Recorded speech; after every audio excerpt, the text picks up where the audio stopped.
Alright, a much easier and quicker video this time. Section 1.7, the length of a line segment and the midpoint of a line segment. First of all, let's have a look at how we go about finding the length of a line segment. You can see I've got a little picture drawn in here.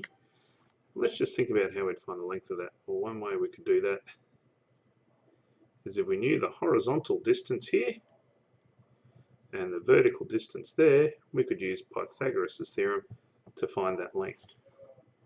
So what would this horizontal distance be? Well, it's the difference between the x-coordinates. So a difference in maths, you'll remember, involves subtraction. So if I take the second x-coordinate x2, subtract the first one x1, I end up getting that distance there. The same for the change in height. This is the difference in the y-coordinates. And you remember that's exactly the same that we used when we worked out the gradient. The beauty of this one is, now that I know those distances, using Pythagoras' theorem, remember the square and the hypotenuse is equal to the sum of the squares on the other two sides. Replacing them with what I know, I'm looking for L, and L squared is going to equal x2 take x1 squared plus y2 take y1 squared. We don't usually want to know the squared length of anywhere, we want to know the actual length. So simply taking the square root, x2 take x1 squared plus y2 take y1 squared gives us the length. If we want to see a quick example of that, let's pick a couple of points. Let's say I want to go from -3, 4 to 6, 12. Made these numbers up, we'll see how they work. How am I going to find the length of the line joining those two?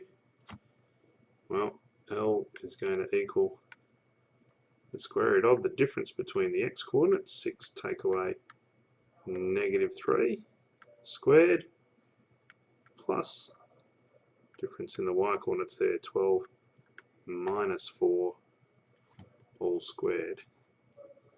Doing our simplification, that's going to be 9 squared is 81, and 12 minus 4 is 8 squared is 64.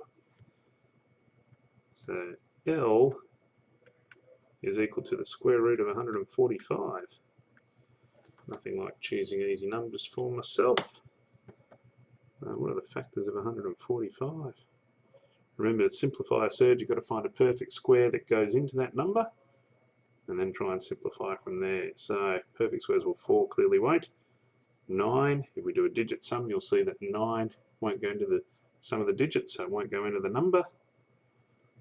16, it's not even, so we're going to have to keep moving. 25 won't work, 36, 49, 64, we've passed the square root of the number, so I don't think that one's going to simplify, we're done. And if you want to be really good, you can write root 145 units, given that we weren't given any units for that one. Now let's have a look at the midpoint. The midpoint rule is actually pretty easy.